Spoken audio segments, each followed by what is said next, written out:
पहले मैं आपको रिकॉल करा देता हूं कि रिकर्शन क्या होता है। फंक्शन जब खुद को कॉल करता है तो हम इसको बोलते हैं रिकर्शन। लेकिन रिकर्शन के इस एग्जाम्पल को समझें उसके पहले फंक्शन के बारे में कुछ कॉन्सेप्ट रिकॉल करिए। जब भी किसी फंक्शन को कॉल किया जाता है तभी वो रैम में लोड होता है, तभी उसका एग्जीक्यूशन स्टार्ट होता है।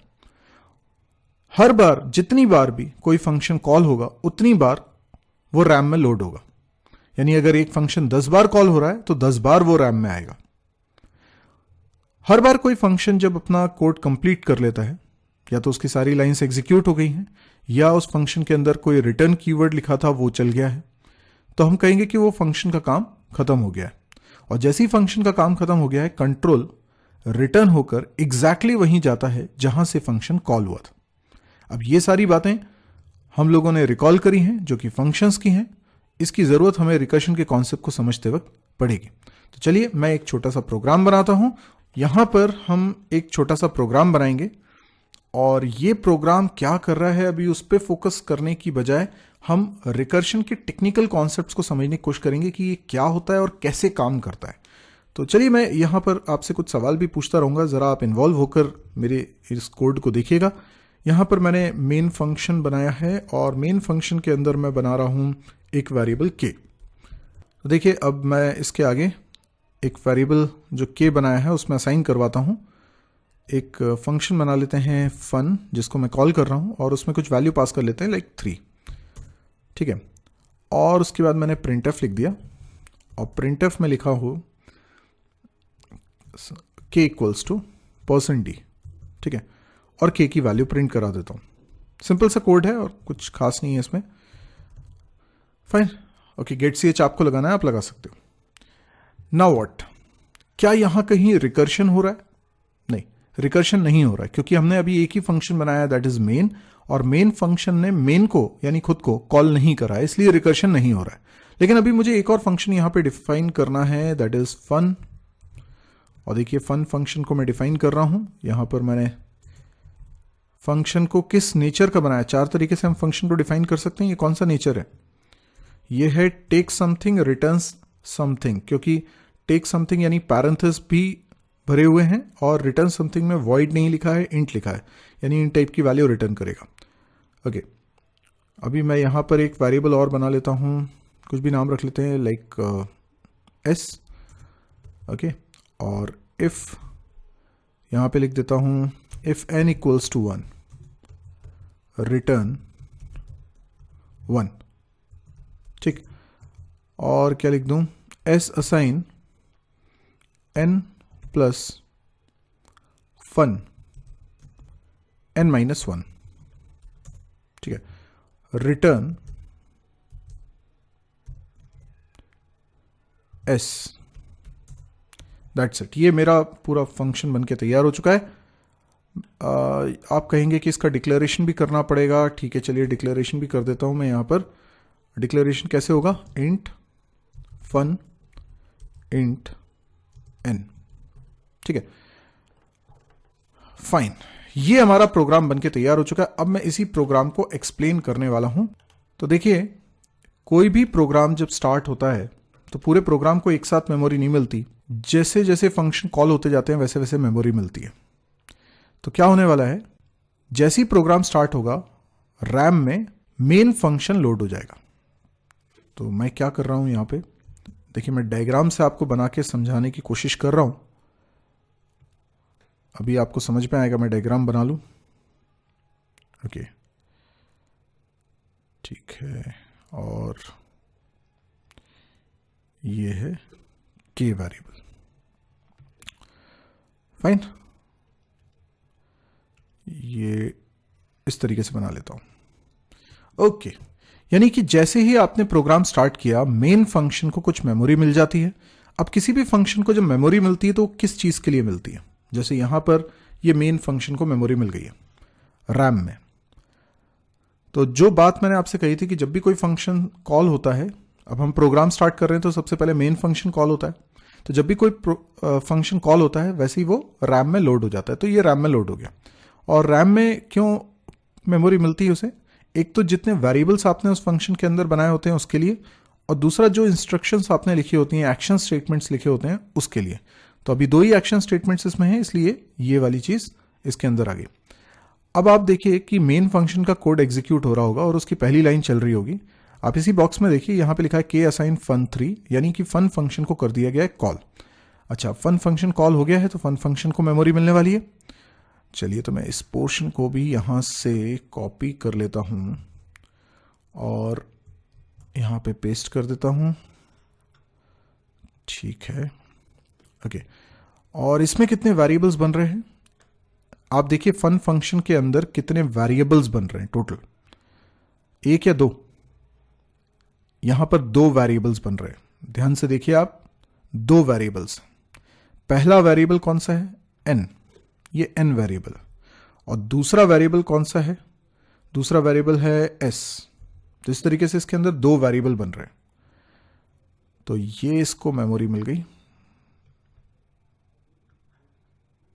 ठीक है,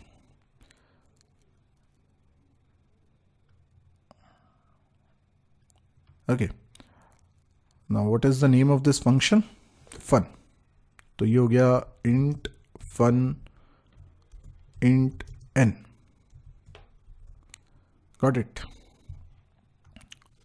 परफेक्ट। अच्छा, अब मैं क्या करने वाला हूं, इस पोर्शन को कॉपी करके रख लेता हूं क्योंकि अभी मुझे इसकी जरूरत पड़ेगी। बेस्ट। चलिए, अब समझने की कोशिश करते हैं क्या हुआ होगा। मेन फंक्शन का जब एग्जीक्यूशन स्टार्ट हुआ होगा तो ये वाली लाइन चल रही होगी, जिस लाइन में लिखा हुआ है के असाइन फन 3। तो फन फंक्शन कॉल हो गया, और जैसे ही कोई फंक्शन कॉल होता है, फंक्शन सबसे पहले रैम में लोड हो जाता है, इसलिए मेमोरी मिली। और यहां से देखिए आप कुछ वैल्यू पास हो रही है, क्योंकि ये फंक्शन टेक समथिंग नेचर का है। यहां से वैल्यू पास हो रही है, और क्या वैल्यू पास हो रही है? 3 पास हो रहा है।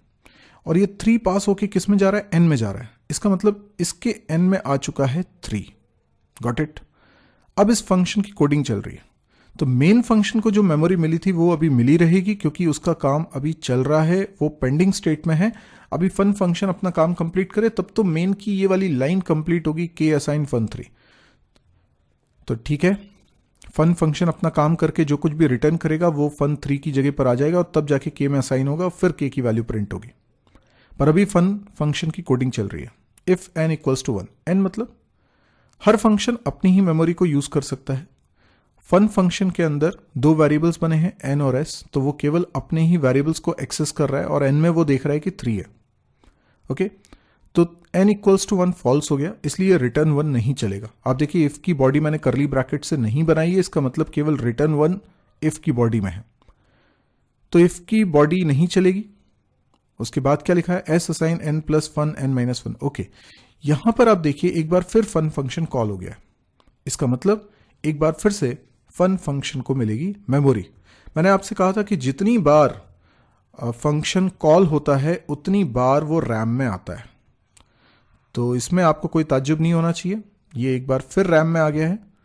तो यहां से जब फंक्शन कॉल हुआ है, ठीक है, तो कंट्रोल देखिए, यहां से फंक्शन जब कॉल हुआ है तो कंट्रोल यहां आ गया, नए सिरे से फन फंक्शन को मेमोरी मिली है। अच्छा, दोबारा फन फंक्शन कॉल हुआ है। एक बार पहले कॉल हुआ था, मेन ने कॉल किया था, और इस बार दूसरी बार फन ने कॉल किया। तो जब दूसरी बार मेमोरी मिली है तो फिर से उसके अंदर वेरिएबल्स बनेंगे, उसके अंदर इंस्ट्रक्शन रखी जाएगी, यानी सब कुछ एक सेपरेट कॉपी होगी। तो इसमें n अलग है, s अलग है, इसमें n अलग था, s अलग था। तो अभी आप देखिए, यहां से जब कंट्रोल इस नए फंक्शन पे आया है तो हमने पास क्या किया है? हमने पास किया है n-1। n-1 का मतलब क्या है? n का मतलब, जब आप इस कोड को देख रहे हैं तो सिर्फ इसी बॉक्स के अंदर जो मैंने वेरिएबल्स बनाए हैं उन्हीं को देखिएगा, क्योंकि हर फंक्शन सिर्फ अपने ही वेरिएबल्स को एक्सेस करता है। तो n का मतलब यहां 3 है, तो 3-1 इज 2। तो यहां से पास हुआ है 2। ओके, ये 2 किस में चला गया? n में चला गया। तो यहां जो n है इसके अंदर आ गया है 2। अब इसकी कोडिंग चल रही है। जब तक इसकी कोडिंग चल के कुछ वैल्यू रिटर्न होके पिछले फंक्शन पे नहीं आएगी, तब तक वो पेंडिंग स्टेट में रहेगा। यहां पर इफ n इक्वल्स टू 1 वाली लाइन चलती है, पर यह कंडीशन फॉल्स हो जाती है, क्योंकि n कितना है? अब देखिए, मैं अगर इस लाइन को रीड कर रहा हूं तो आपको इसी बॉक्स के अंदर बने वेरिएबल्स को देखना है। यहां n का मतलब इसी के अंदर वाला n, जिसकी वैल्यू अभी 2 है। तो इफ 2 इक्वल्स टू 1 फॉल्स, इसलिए रिटर्न 1 नहीं चलेगा। और फिर आ जाते हैं एस असाइन n+1 n-1 पे। एक बार फिर फंक्शन कॉल हो गया है तो यहां पर फिर से फंक्शन को मेमोरी मिल जाती है। आप देखिए एक बार फिर फंक्शन को मेमोरी मिल गई है और इस बार आप मुझे बताइए कि क्या वैल्यू पास हो रही है। देखिए यहां से फंक्शन कॉल हुआ है ना, तो यहां पे n कितना है, तो n तो 2 है, 2 - 1 इज 1, तो यहां से फंक्शन कॉल हुआ है और ये आप देख सकते हो n के अंदर क्या वैल्यू गई है, तो 2 - 1 इज 1, तो यहां से गया है 1 और ये 1 स्टोर हो गया है n के अंदर। अब इसकी कोडिंग चलने लगी, इस लाइन को पढ़े, इसमें n की वैल्यू इस बार 1 आ चुकी है और इस लाइन का इंपॉर्टेंस हमें अब समझ में आ रहा है। यानी अभी तक ये फॉल्स होता जा रहा था तो हम सोच रहे थे कि ये लिखा ही क्यों है, ये इसलिए लिखा है, और इसी की मैं बात कर रहा था, यही बेस केस कहलाता है। यानी ये वो टर्मिनेशन पॉइंट है जहां पे फर्दर कॉलिंग नहीं होगी। क्यों नहीं होगी? क्योंकि ये कंडीशन ट्रू हो गई तो रिटर्न 1 चल जाएगा, और एक बार रिटर्न चल गया तो ये फंक्शन एंड हो जाएगा और उसके नीचे की लाइंस नहीं चलेंगे, तो ये दोबारा से फन फंक्शन को कॉल नहीं करेगा। तो यहां पे ये रिकर्शन एंड हो रहा है। अब जैसे ही रिटर्न 1 हुआ, आपको मालूम होना चाहिए फंक्शन जब भी वैल्यू रिटर्न करता है तो कंट्रोल भी रिटर्न हो जाता है, वो फंक्शन एंड हो जाता है और रिटर्न होके वैल्यू एग्जैक्टली वहीं जाती जहां से फंक्शन कॉल हुआ था। तो देखिए मैं रिटर्न 1 करा रहा हूं, ये जैसे ही रिटर्न होता है, रिटर्न होके एग्जैक्टली वहीं जाने वाला है ये जहां से फंक्शन कॉल हुआ है। यानी कहां पर? इस जगह पर। ये मैं जितना सर्कल कर रहा हूं ये पूरा हट जाएगा और इसकी जगह पर क्या आ जाएगा? इसकी जगह पर आ जाएगा जो रिटर्न होके आया, रिटर्न होके क्या आया? 1, तो इस जगह पर 1 आ चुका है और इस फंक्शन की मेमोरी हो गई है रिलीज। और यहां पर जो 1 आ चुका है ये n+1 हो रहा है। अब n का मतलब क्या है? n का मतलब है 2, क्योंकि इस बॉक्स के अंदर n की वैल्यू 2 है, तो 2 + 1 कितना हो गया? 3, तो s में स्टोर हो जाएगा 3 और रिटर्न हो जाएगी s की वैल्यू, और रिटर्न एग्जैक्टली वहीं होगी जहां से फंक्शन कॉल हुआ है। ये वाला फंक्शन यहां से कॉल हुआ था, इसलिए यहां पर जाएगी वैल्यू। और क्या रिटर्न हो रहा है? s की वैल्यू। s की वैल्यू कितनी है? 3 है, इसलिए 3 रिटर्न हुआ।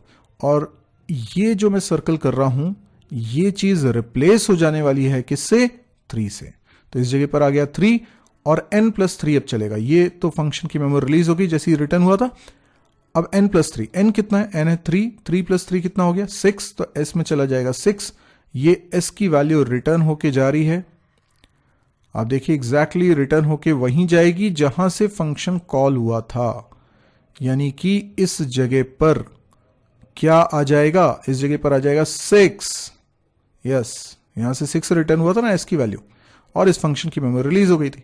अब ये 6 कहां गया? k में असाइन हो गया, यहां से k में असाइन हो गया, और हम जब स्क्रीन पे प्रिंट कराएंगे तो क्या प्रिंट हो जाएगा? 6 प्रिंट हो जाएगा, k = 6। तो अब आपको समझ में आया रिकर्शन होता कैसे। जैसे जैसे वो खुद को कॉल करता जाता है, मेमोरी ब्लॉक्स बढ़ते जाते हैं, और एक समय जब बेस केस रीच हो जाता है तो वो उसी पूरी प्रक्रिया के तहत जैसे वो आगे बढ़ा था वैसे ही पीछे आएगा, एक एक करके मेमोरी रिलीज होती जाएगी। अब आपको रिकर्शन कैसे होता है ये तो समझ में आ गया, लेकिन जरा सोच के बताइए ये जो प्रोग्राम मैंने बनाया है ये क्या कैलकुलेट करने का है। यानी ये जो फंक्शन बनाया है ये एक्चुअल में कहलाएगा रिकर्सिव फंक्शन, क्योंकि यही फंक्शन है जिसमें रिकर्शन हो रहा है। मेन रिकर्सिव फंक्शन नहीं है, फन रिकर्सिव फंक्शन है। अब मैं पूछना चाहता हूं कि फन क्या काम कर रहा है, रिकर्शन की मदद से किस प्रॉब्लम को सॉल्व कर रहा है। अब जिन लोगों को नहीं समझ में आ रहा मैं उनके लिए बता देता हूं, ये n नेचुरल नंबर का सम करने के लिए। मतलब फन फंक्शन में अगर मैं 3 पास कर रहा था तो रिजल्ट मुझे 6 मिला ना, और अगर मैं फन फंक्शन में 2 पास कर रहा था तो मुझे रिजल्ट कितना मिला था? मुझे 3 रिजल्ट मिला था। फन फंक्शन में जब 1 पास किया था तो मुझे रिजल्ट 1 मिला था। यानी ये क्या था? ये 1 था, ये 1 + 2 था, ये क्या था? 1 + 2 + 3 था। Got it? तो इस प्रकार से ये फन फंक्शन में जो वैल्यू पास करोगे वहां तक के नेचुरल नंबर का सम कैलकुलेट करने का ये फंक्शन हमने बना दिया है। तो आई होप आपको समझ में आया होगा कि रिकर्शन कैसे काम करता है। रिकर्शन पे अभी हम और डिटेल में बात करेंगे अपने नेक्स्ट वीडियो में। आज के लिए इतना ही। Thank you.